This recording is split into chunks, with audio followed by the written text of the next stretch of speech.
Violence was an everyday thing. He grew up being senselessly beaten by a person who was supposed to be his father. To him, violence was like breathing, something natural, a familiar thing. He is in juvenile detention with a target drawn on his face, being held down by other inmates. He was about to become a human target. Besides the two guys holding him down, there was a third one who had a slingshot. Looking at the third guy, he asked if they couldn't just beat him up normally. He didn't think they needed to do that. Aiming with the improvised slingshot, the inmate asked if he didn't want to get hit and become a target for his amusement. That man was Kim Sung-ho, sentenced to 2 years. He said he thought the MC needed a lot of money. Kim also said he knew he was doing anything he could to make money up to that point. That, even in the cold, he shoveled snow, earning 300 won for it. He shoveled as much as he could. He knew that he warmed their smelly shoes for 100 won. Kim also mentioned that for 200 won, he served as their dog for a day, being very realistic in playing the role of a dog. Kim was now willing to pay an incredible 500 won to use him as a human target and hit him with the improvised slingshot. The MC would do it for 500 won. He just closed his eyes and, sweating, said he would accept being his target. Juvenile Detention Center, a facility for criminals under 18, the place where all the atrocious teenagers are. A place where violence and crime happened every day. Kim, letting go of the rubber band, said it would be funny if the coin got stuck on the other's forehead. Pulling the rubber band to hit his human target, it ends up snapping and misses the target. Kim and the other thugs still held the boy by the arms when they saw the 501 coin flying through the air between them. The coin bounced off several places until it lost speed, landing in the latrine of that prison cell. Kim asked the other thugs if they had any rubber bands, and one of them replied that rubber bands were rare around there. The leader of the inmates said that Cha Ju-young, the boy who did all kinds of work for money, was lucky not to get hit, and asked what he was doing, that he hadn't grabbed the coin. So the young man thanked the boss, thinking he was lucky even that day. Kim thought better of it. It would be too easy to let this go. So he ordered Cha Ju-young to get the coin out of the latrine with his mouth. The boy, standing there looking at the coin in the latrine, thought about the reason he needed the money, to decide if he would have the courage. Even the other inmates thought the situation was a bit much and warned the boy that someone had severe diarrhea in there the day before. But he didn't care, diving headfirst into the latrine. It was embarrassing and disgusting to see that boy with his head inside the latrine, picking up a 501 coin. He was splashing stinky water everywhere and had become an absolute legend. He sold his soul for 501. While the people around were disgusted by the scene, he had the coin between his teeth, thinking that with those 501, he had just made 50,000 won, not caring about the stench or the embarrassment. One of Kim's gang members tells him it's time for a break. Time passed quickly thanks to the entertainment they had. He tells Cha Ju-young to go out last since he stinks of excrement, and they laugh at the boy. The inmates commented that Cha Ju-young is an idiot. He ended up like this in just a month. He simply gave up on being human. These were the comments the gang made in the hallway. Remembering that Cha Ju-young was there, locked up for attempted murder, he was sentenced to 3 years in juvenile detention, but could get out early for good behavior. Kim says nothing beats money, and the inmates questioned why the guy was so obsessed with money.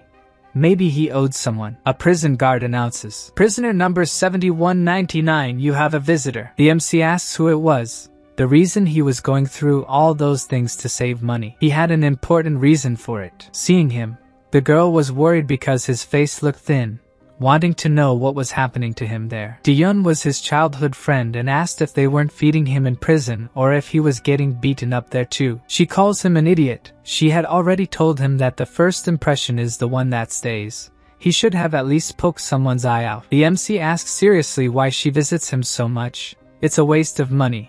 But she is the only one who visits. She even stood up from the chair she was sitting on and, looking furious at him, asked if he thought she looked like a beggar. Showing the jar with the coins he had sent her, she asked him to explain where he got that money. Even though she had no parents, she wouldn't accept that suspicious money, and he still asked why she was returning it. She says it's because of the promise they made, that they would live together in Seoul as soon as they graduated from high school. Continuing, she said she would take care of the money, so he just needed to take care of his body. Everything passed so quickly, and the prison system employee announced that visiting hours were over. Saying goodbye, she told him that all he had to do was think about getting released soon and getting out of there. She also asked him not to push himself too hard, and that was a promise, so she left. He remained there seated, saying goodbye to her, reflecting on what they had talked about. Now, he was thinking about the promise they had made. His thoughts went far, and he started seeing his memories of when they made those promises. Diyun was in the hospital,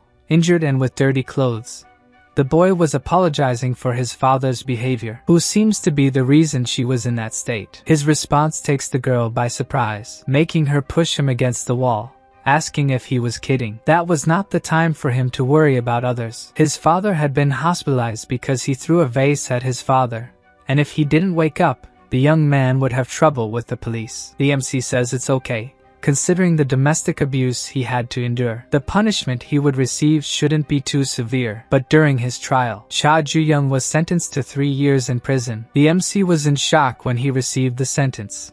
He didn't expect to receive such a severe punishment. Diyun was there when the guards took him to the penitentiary where he would spend the next 3 years. She was very worried about him, asking him not to skip meals and that if anyone messed with him, he should tell her. She said that this was a promise they were making, while the MC said goodbye with a sad look. She stayed behind while he was taken away by the guards. Even in prison, causing problems could extend his sentence, but being a model prisoner could reduce it. Cha Ju-young reflected on the time he had to spend there, looking at a photo. He thought he could endure 3 years in that hell. At least he had a photo of him with Diyun as solace. One of the times he was looking at her photo, Kim appeared, who was there for being a pervert. When Cha Ju-young heard his voice and realized he had seen his picture with her, he quickly hid it. Kim asks if she was Cha Ju-young's girlfriend, but the MC says she was a friend, and the other thinks it was unrequited love. Reaching out to him, Kim wanted that photo, but the boy was unwilling to give it to him. Looking at the bully, the MC says that the photo wasn't his to ask for. Kim is impressed that Cha Ju-young refused, asking if he was really going to resist. Then the bully raises his hand to beat him up, but he suddenly stopped before hitting his target. A guard appeared, announcing that cell 36 would be receiving a new inmate. Kim even gave up on beating him, thinking he hadn't heard anything about a newcomer. The bully thought he owned the place. Inmate 3397 entered the cell under a shadow that prevented his face from being seen. The guard was pleading with him, saying, "Please, just don't cause any trouble. We'll be watching for now." One of Kim's gang members said he knew this guy. He had killed 7 delinquents from his school. Ma Jae-yum, who killed 7 people, was sentenced to 20 years, the harshest sentence from the juvenile court. Hearing this, all the other thugs in there kept an eye on the newcomer. Cha Ju-young was also shocked by the information, unable to believe the guy had done something so terrible. The inmates were somewhat apprehensive about what Ma Jae-yum had done and, until then, hadn't messed with him. Kim told his partners to stop being idiots, seeing that they were all scared of the newcomer. He questioned if it mattered if he had killed 7 people. All those in there had blood on their hands. Kim approached the newcomer, commenting on his fierce face, a face fitting for a killer. Kim made it clear he wasn't afraid of Ma Jae-yum and told the guy not to get too cocky around there. Ma Jae-yum ignored Kim and walked past him as if he were nothing, showing he wasn't afraid of him either. So he went all out against that arrogant newcomer who had turned his back on him. But before he could be hit by Kim's move, he spun and dodged in time to avoid getting punched by his opponent. In the prison cell, everyone became even more cowardly after seeing Ma Jae-yum's skills. Kim was furious. He didn't want to let it slide after being humiliated like that. But before he could do anything, Ma Jae-yum spun around, ready for a counterattack. Watching the fight, the MC noticed that the newcomer was different. Being a guy who had killed 7 people, he seemed to have something different about him. Suddenly, Kim managed to dodge the punch that was about to hit him and counterattacked with an elbow to Ma Jae-yum's face. Now, that newcomer was in real trouble. The MC was shocked. It didn't seem like the fight between the two was going to go this way. Kim was going to put an end to the courage and arrogance of that guy who dared to disobey him and embarrass him. He shouted that it didn't matter who the guy was. In that cell, he was below Kim. Everyone kept watching Kim beating mercilessly.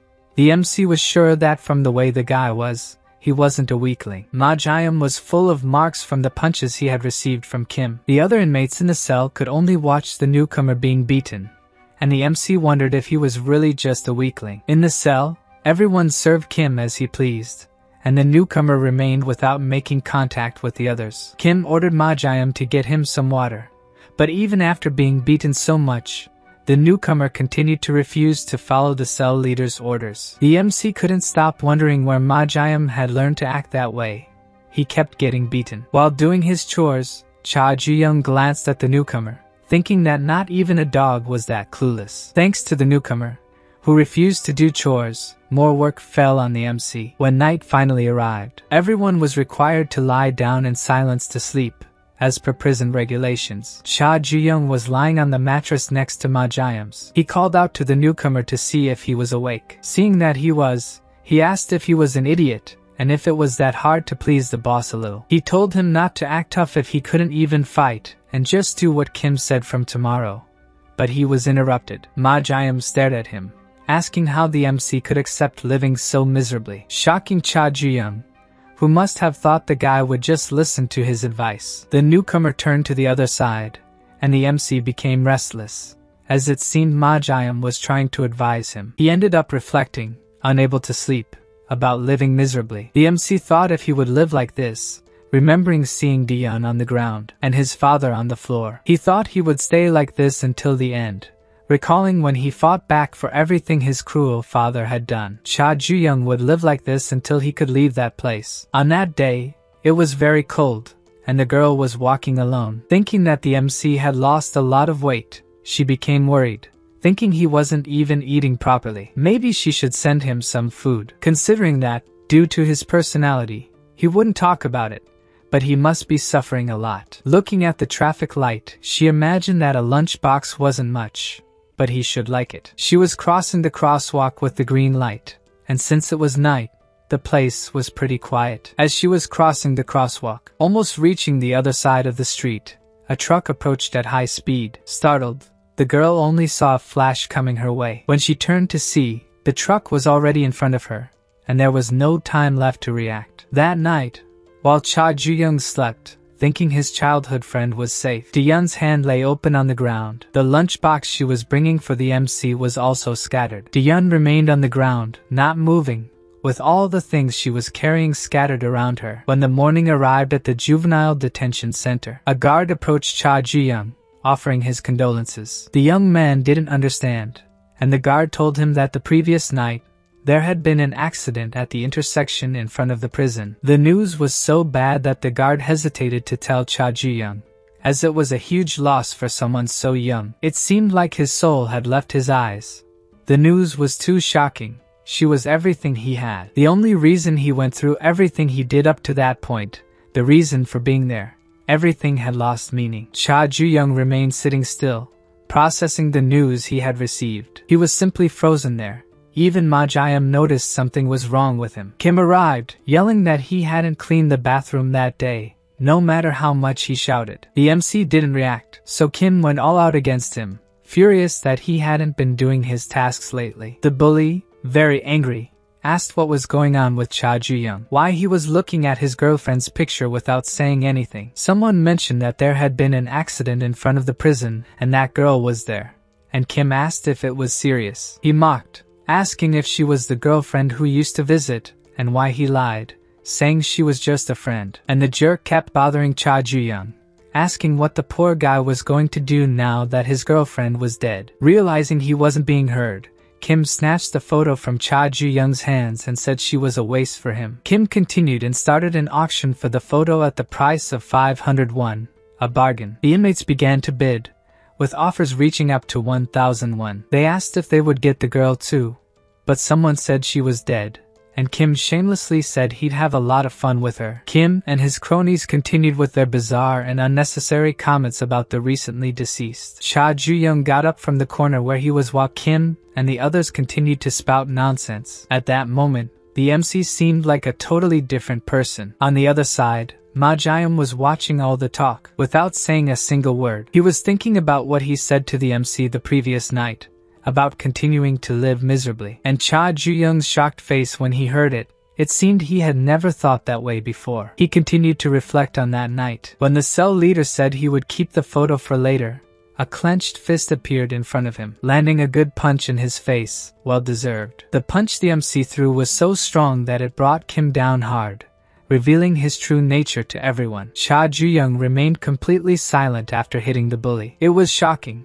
No one in that cell expected to see such a scene, especially not from that boy who was bullied by everyone. The MC was still holding Kim's face, his eyes glowing with rage towards that man. Ma Jiam observed the deadly look of someone who used to be just a slave in their hands. He also remembered that during their tasks together, Cha Ju-young started talking to him about his life before that place. His father was the right-hand man of a little-known gang leader. Since he was young, he suffered domestic violence daily. But what could he do? Even if it was terrible, he had to endure it because he was his father. Cha Ju-young also said there was a time when he couldn't hold back. Inmate 3397 turned restlessly, wanting to know why the MC had retaliated, and the MC said it was when his father messed with his best friend. Back in the present, with his face all bruised, Kim cursed at Cha Ju-young, shouting for his subordinates to grab the MC and finish him off. Cha Ju-young said that, at least while being beaten by his father, he learned one thing. He learned how to fight,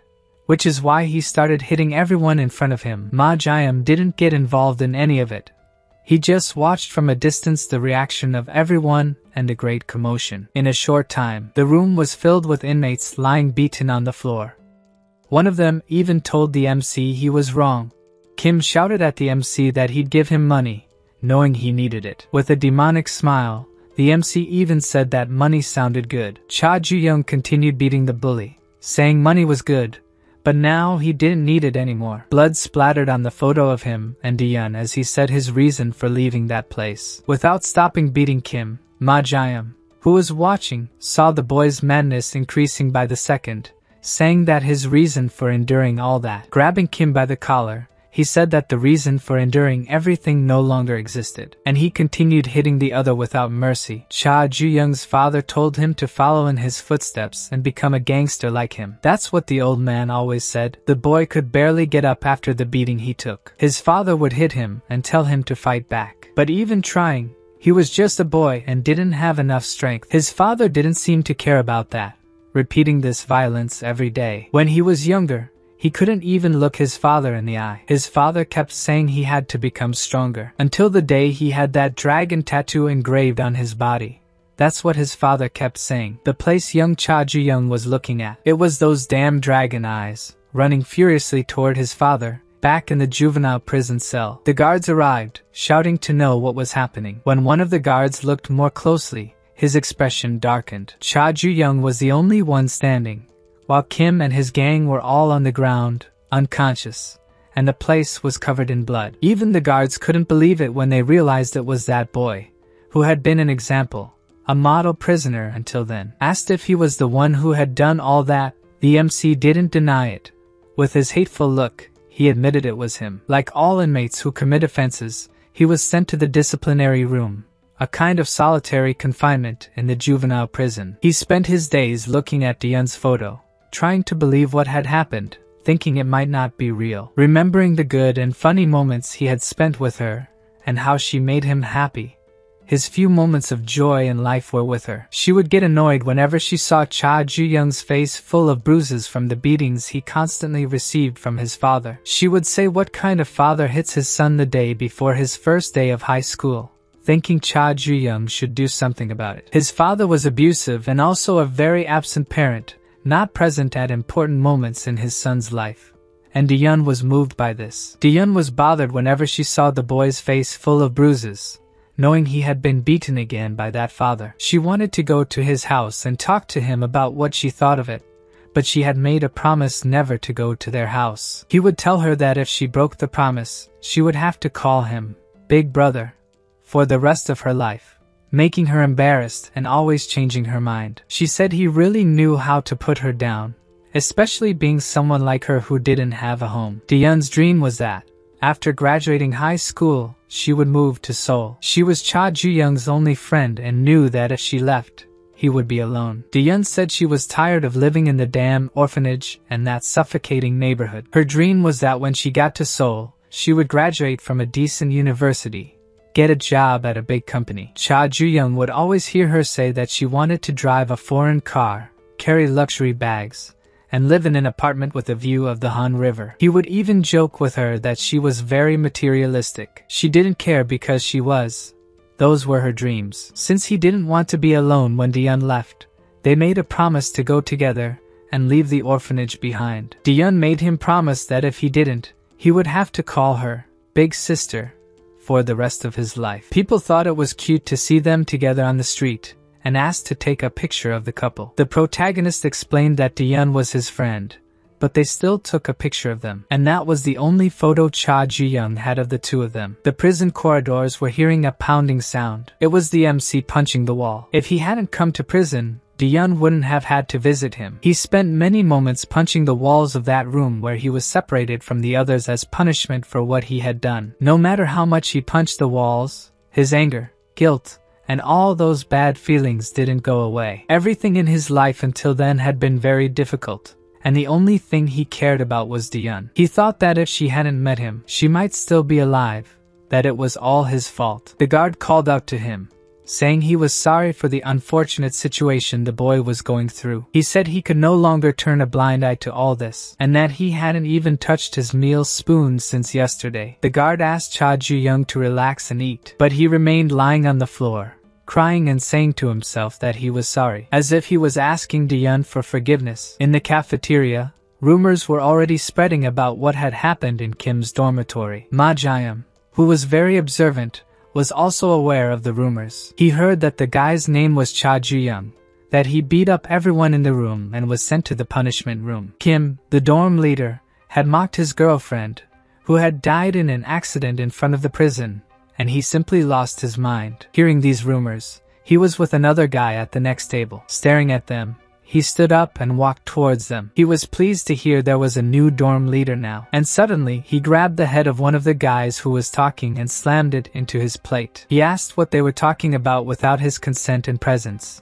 pressing the guy's head with another plate, saying that he seemed to be having fun. With a strange look, like most people there, he said he would also like to join the conversation. Park Jong-chan, in prison for assault, still rubbing the guy's face on the meal plate, said he would like to meet this new leader. Park Jong-chan was the leader of those boys he was beating, and he asked if they would also like to rebel against him and take his leadership. They remained silent, while their dorm leader continued threatening and telling them to answer louder. They answered Park Jong-chan that they wouldn't want to take his leadership. Looking at Park Jong-chan, that juvenile delinquent told his leader he wouldn't want to have been in the conversation without him. Park Jong-chan was happy that he now knew the protagonist's name. He seemed to be plotting something. Ma Ji-young always remained silent wherever he was, but he never stopped observing what was happening around him. 1 week later, in the lovely prison, the guard was explaining to the protagonist that the guy he had beaten up was still in the hospital, and that they would release him in a week. He just couldn't cause any more problems. Ma Ji-young was sitting in a corner when he saw Cha Ji-young returning to the dormitory, and he kept watching to see if the guys would cause any trouble.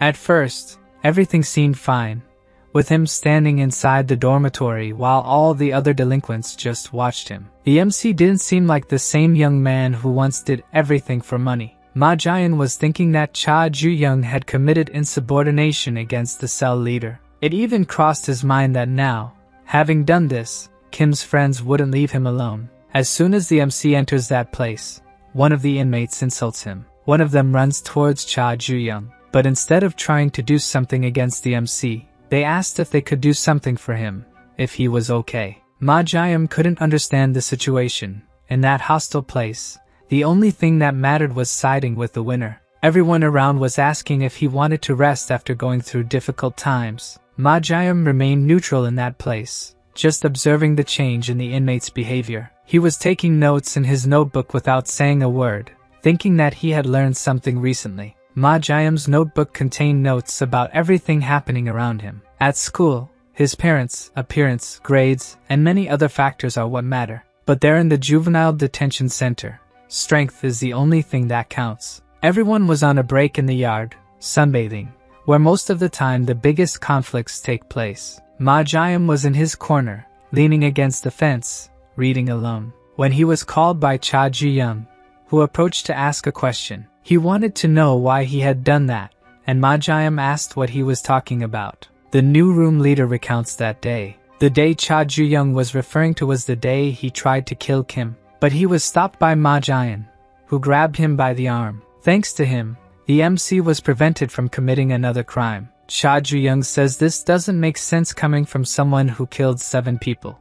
Why did he prevent him from completing his revenge? Ma Jian didn't like to touch on that subject. He was remembering that day, the blood that stained his slippers. In a classroom, a voice asked why he had done that. Ma Jian was the only one standing in that place, with several bodies around him. He himself was wondering why the hell. In prison, everyone has their demons, and Ma Jian was no exception. As soon as he begins to talk about why he did what he did, his much-anticipated speech was interrupted by the arrival of Park Jong-chan, asking if that was Cha Ju-young. With a smug look, the convict says he thought the MC would be bigger. How could someone like him have beaten Ki Sung-ho? Well, that guy was a weak piece of trash anyway. Park Jong-chan looked at the new leader of Dormitory 33 and could barely wait to start stirring up trouble. Furious, he asked Cha Ju-young why he did it, why he rebelled against the leader of his dormitory. Park asked if he was that desperate to take over as room leader. Cha Ju-young told him to leave and that he wasn't interested in any of that. Park found Cha Ju-young quite insolent for the way he spoke to him and felt he should put him in his place. He had to teach him a lesson. He wasn't going to let these things keep happening. Park Jong-chan, with a strange smile, looked Cha Ju-young up and down. He said that the MC had a very arrogant way of talking. Raising his foot, he told Cha Ju-young that what he hated most were bastards like him, who don't know their place, and he kicked the MC in the stomach. Park said that instead of Kim Sung-ho teaching, he was the one who was going to teach the MC his place. He was talking while holding Cha Ju-young's head with the other hand, saying that this is what happens when a dog dares to bite its owner. That's when a guard passed by, and Park pretended, immediately stopping what he was doing. The guard gave them a suspicious look but didn't say anything. Park Jong-chan said with a scared look that he had been caught by the guard. But then he said he was just joking since the guard walked by as if he hadn't seen anything. He asked if Cha Ju-young knew. As a cell leader, they could fight as much as they wanted under the pretext of maintaining order. That was the rule in these detention centers. So he should fight too. He said this as he raised his hand to punch Cha Ju-young. He was asking if the MC wasn't going to retaliate, like he did when he beat up the former cell leader. Park Jong-chan, calling Ma Jian a murderer, asked what was wrong with that guy, and he hit him again, making Cha Ju-young be thrown against the fence like a rag doll. Addressing the MC, he asked why he was acting like a stray dog since morning. Rolling up one of his shirt sleeves, he told Cha Ju-young that if he kept acting like this, there wouldn't be any fun in beating him up. Cha Ju-young, looking at Park's uncovered arm, he noticed a huge dragon tattoo, like the one that had terrified him since childhood. That damn tattoo brought him horrible memories, especially after he lost Diyun, constantly being beaten by his father, and having to face that tattoo engraved on his body. Never looking into the eyes of his oppressive father, but always staring at those dragon eyes drawn on his chest. Park Jong-chan said that, judging by his face and rude tone, he didn't seem scared. Then he asked if it was because of that, and he ended by mentioning the truck accident, referring to Diyun's death, raising his arm to hit again. Before Park Jong-chan's fist could touch his face, Cha Ju-young kicked him in the face. The blow was so strong that Park staggered backward. Cha Ju-young moved quickly and grabbed the bully's arm as if he wanted to tear it off. Stepping on his face, he pulled his arm with great force, as if he wanted to break it in half. Park Jong-chan called him a bastard, and Cha Ju-young fiercely demanded that he say it again. Park Jong-chan no longer had any idea what that deranged man was talking about or doing, but the MC kept stepping on his head and pulling his arms back, ordering him to repeat it. Park tried to threaten him, saying he should let go because once he got free, the MC would be dead, but it didn't matter. The only thing Cha Ju-young kept saying was, again, while he kept beating the scumbag lying on the ground, holding Park Jong-chan's arm. He seemed to be talking to the dragon tattoo engraved on the guy's arm. Park begged him to stop before his arm broke, but the MC kept squeezing his arm until it broke, never stopping saying again. Ma Jian, who was watching from a distance, was startled by Park Jong-chan's scream of pain. After breaking Park Jong-chan's arm, Cha Ju-young kept saying, again, and again. Park was already unconscious, and the MC thought that ever since his childhood, the only direction his misdirected rage could go was in that direction. He kept hitting and telling the other to repeat,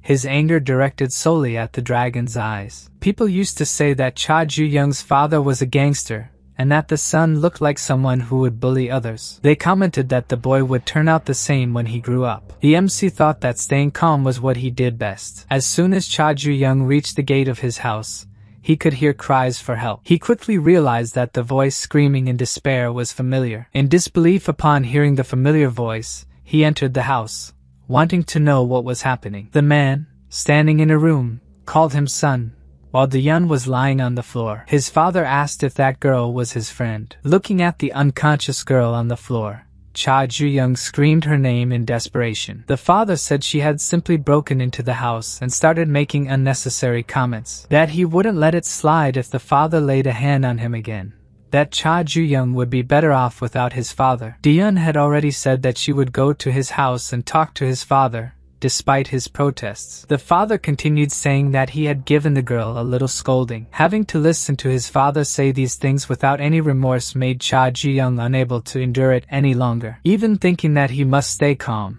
as he had always been good at it, even if his father had done something unforgivable this time. Cha Ju-young looked at the demon with his back turned to him, and could only think of ending that monstrous being's life. Slightly turning his head to look into his eyes, warned that if he heard that girl talk nonsense again. At that moment, flowers were thrown, landing on the floor in Cha Ju-young's rage. While the father said he would finish off the girl, that she would end up like her parents, the MC approached from behind. Cha Ju-young had picked up the flower vase that was on the table. Overcome with anger at seeing his best friend unconscious because of that man, Cha Ju-young showed no mercy to that man. This time he couldn't keep calm. At the hospital, it was explained that the man was alive but in a vegetative state. The doctor informed the son that his father's chances of waking up were minimal, almost zero. It would take a miracle for the man to wake up again. Cha Ju-young would have preferred him dead, but he said nothing to the doctor. Remembering that damned dragon tattoo engraved on that man's skin only filled him with hatred. Cha Ju-young was free from that suffering.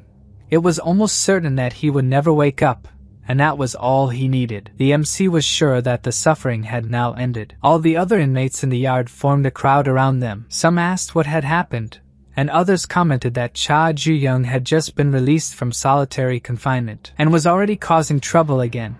Park Jong-chan was lying unconscious with a broken arm. On his rival's arm was a dragon tattoo, the symbol of a respected gang. The winner of that fight was standing, staring at his fallen opponent. After the commotion, it was announced to the inmates that exercise time was over and they should return to their rooms. The inmates began returning to their dorms, and there were rumors that Cha Ju-young had gone mad. There was a person looking out of a window, commenting that there was a lot of noise outside. That's what you expect from a place with many hot-blooded youths gathered, another commented. Anyway, he was glad to see his visitor healthy, as he was recently released from the hospital. Director Kwon Chang-suk informed the visitor with a smile that if there were any problems, he could let him know. Kwon Chang-suk took the opportunity to ask his visitor who he was there to meet.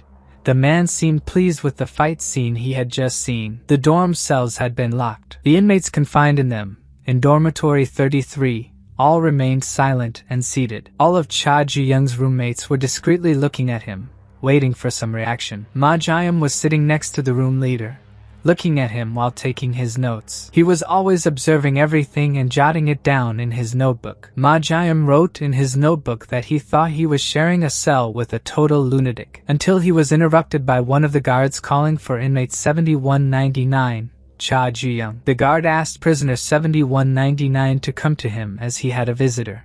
These words caught the leader off guard. Walking with the guard, they were in the corridor heading to the visiting room, both walking in silence. The prisoner, while walking, kept wondering who it could be, who would visit him. He had no one. His mother ran away when he was young, and his relatives avoided him. So who could be there to see him? The MC was distracted by these thoughts until he realized he was being led to the director's office. As the guard opened the door, he was shocked as to why he was there. Inside, a man was waiting for Cha Ju-young to enter. A voice said that it had been a long time since they last saw each other. Upon hearing the voice, the MC immediately recognized it and went into shock. When he entered, he realized what it was about. It was that man, the reason he was in that juvenile penitentiary. And now Cha Ju-young was seeing him there, and hearing his father say how good it was to see him so lively. The only thing he could think was how this was possible when the doctor assured him he would wake up only by a miracle. Cha Ju-young could not believe this was real. Cha Kong-ryung, protagonist's father, was alive and recovering, sitting in the director's office. It made no sense to him. His father was there, alive, right in front of him. He was the last person he expected to see again. Approaching the shocked MC, director Kwon Chang-suk placed one of his hands on his shoulder, saying that he must be very surprised to see his father in front of him. Continuing, the director said that his father had woken up in the hospital not long ago, and it was like a miracle. The director also told Cha Ju-young that this was a blessing, to have his father well. The MC only remembered the doctor saying he was sorry and that the chances of his father waking up again were almost zero. The boy was furious to see him. When the chances were minimal, how did he wake up? How was he still alive? Cha Gang-ryung, speaking to his son, said he could not believe it. The one who put him in that state, even though he was the right-hand man of an organization all his life. It wasn't one of his enemies, not even the police, but rather his own son, who had the opportunity to catch him off guard and put him in a coma. Cha Gang-ryung continued, saying that when he opened his eyes and found himself in a hospital, he was deeply saddened. He was bursting into tears as he said this. He said the tears represented how sad he was with his son. Cha Gang-ryung concluded that, as a father, he really wanted to see him.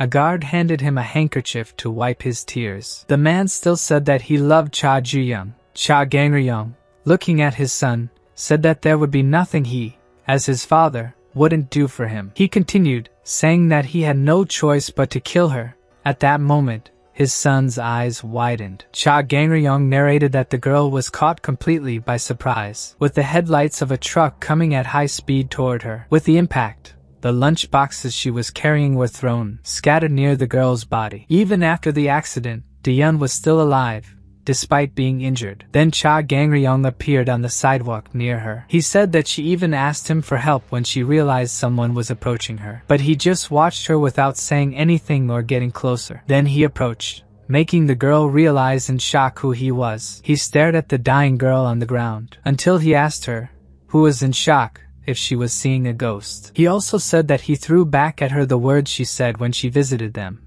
asking if it wasn't better for the MC not to have a father like him. He told her that this was how much parents were willing to do for their children. Then he just watched the life leave the girl's body, reflecting that despite saying all that to her, that the last words she heard were his, saying that she wouldn't understand. After all, Daeun never had a family to begin with. Cha Gang-ryung revealed that he thought his son was just a pathetic idiot, but he knew how to keep quiet. That day was the first time Cha Gang-ryung saw his son react, and he knew that Daeun was the trigger for this. Cha Gang-ryung said that was why he killed his son's little friend, that he did what he did just for the sake of Cha Ju-young. In the juvenile prison room, the director realized this wasn't going well, shouting for Cha Ju-young to wait, but it was already too late. The MC was already lunging at his father, and the director ordered the guards to restrain him. The guards quickly restrained the boy using stun weapons. He starts receiving several electric shocks until he falls to the ground,